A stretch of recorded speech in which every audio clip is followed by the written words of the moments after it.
দেখুন, ম্যাডাম খালেদা জিয়া, আমি যেহেতু সেনাবাহিনীর একজন কর্মকর্তা ছিলাম, তার সঙ্গে আমার কিছু ব্যক্তিগত স্মৃতিও আছে। তিনি আমাদের ফার্স্ট লেডি ছিলেন। সেনাবাহিনী প্রধানের স্ত্রীকে আমরা ফার্স্ট লেডি বলি। তো ফার্স্ট লেডি হিসাবে তার বিভিন্ন প্রোগ্রামে যখন তিনি বিভিন্ন গ্যারিসন ভিজিট করতেন, শহীদ রাষ্ট্রপতি জিয়াউর রহমানের সঙ্গে ব্যক্তিগত স্মৃতি আছে।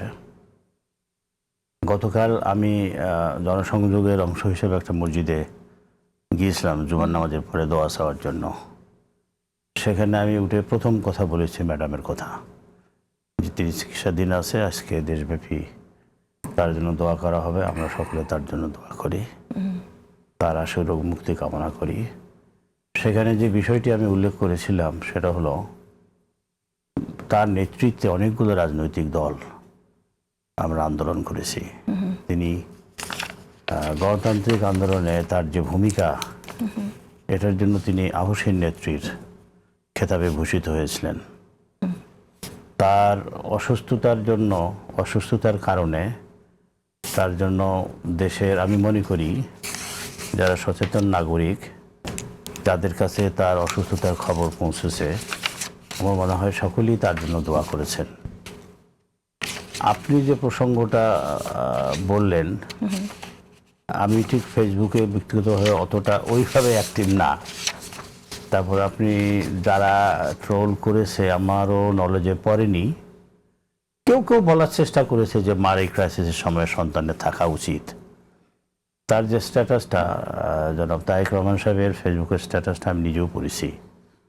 বিএনপির মহাসচিব মহোদয় যেটা বলেছেন, ওনার কথা ঠিক, যে এটার মধ্যেই ব্যাখ্যা নিহিত আছে। মায়ের স্নেহের স্পর্শ লাভের বাসনা সব সন্তানের মতো তারও তীব্র। রাজনৈতিক বাস্তবতা কারণে হয়তোবা তিনি এককভাবে সিদ্ধান্ত নিতে পারছেন না, পরিবেশ পরিস্থিতির কারণে। তো এরপরেও যদি কোনো, আপনি যেটা বললেন, যদি হয়ে থাকে, আমার আসলে ওইভাবে আমার চোখে পড়েনি। এইটুকু চোখে পড়েছে যে ওনার আসা উচিত, কেন আসেন না, মা অসুস্থ। হ্যাঁ, এটাই আমি বলছি যে কেন আসছেন না, মানে ওনাকে ঠিক প্রশ্নবিদ্ধ করার একটি আমি একটা টেন্ডেন্সি আমরা দেখতে পাচ্ছি কিনা এটা আমি শিওর না। আমরা দেখি যে যারা বলছেন তারা সবসময় জামাতের পক্ষেই কথা বলেন, তারা এই বিষয়টি খুব সামনে আনছেন আর কি।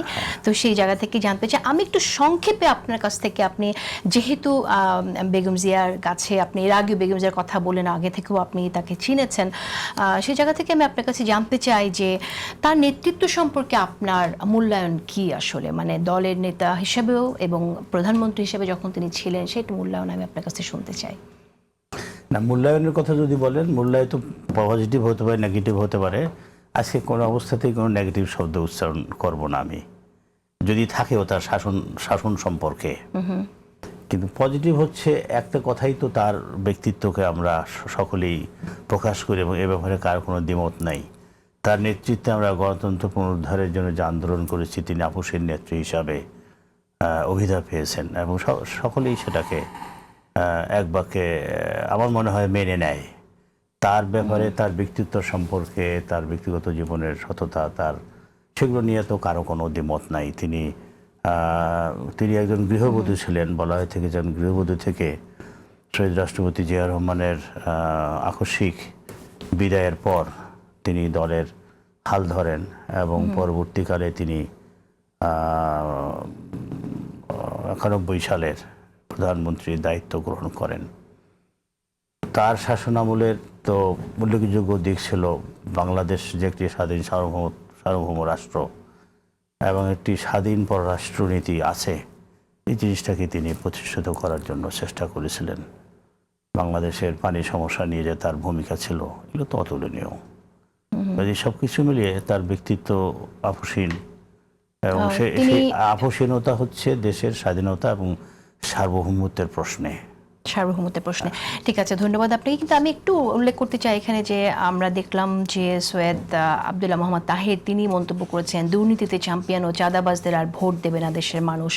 তো এই কথাটার মধ্য দিয়ে আমি একটু বুঝতে চাই, যেটা আপনারা এখন বলছেন দুর্নীতিতে চ্যাম্পিয়ন বিএনপিকে বলছেন, কিন্তু সেই বিএনপির সাথে আপনারা জোট করেছিলেন, জোটে ছিলেন, একসাথে আন্দোলন করেছেন, তা বিএনপিকে চাঁদাবাজ বলছেন আপনারা, তো আপনারা বিএনপির সাথে ছিলেন, রাইট? তো এখন যখন আপনি এই যে চ্যাম্পিয়ন হওয়ার কথা, তিনবার চ্যাম্পিয়ন হওয়ার কথা উল্লেখ করছে জামাত ইসলাম, তো জামাত ইসলাম তো সেই দলের সাথে ছিল, থাকার পর এখন কেন এই কথাটা তাহলে আসছে? তা এগুলো রাজনীতির মাঠে তো আসবেই, বিভিন্ন কথা আসবেই, এটা তো আসতেই পারে, অস্বাভাবিক নয় তো। মানে দুর্নীতির চ্যাম্পিয়নের যে বিষয়টা সেটাও তো বাস্তবতা। আর একবার জোট হয়েছিল জন্য বারবার জোট হইতে হবে এমনও তো নয়। আর এখন যে বাস্তবতা তাতে তো বিএনপি জামাত এই দুটোই হচ্ছে সবচেয়ে বড় দল।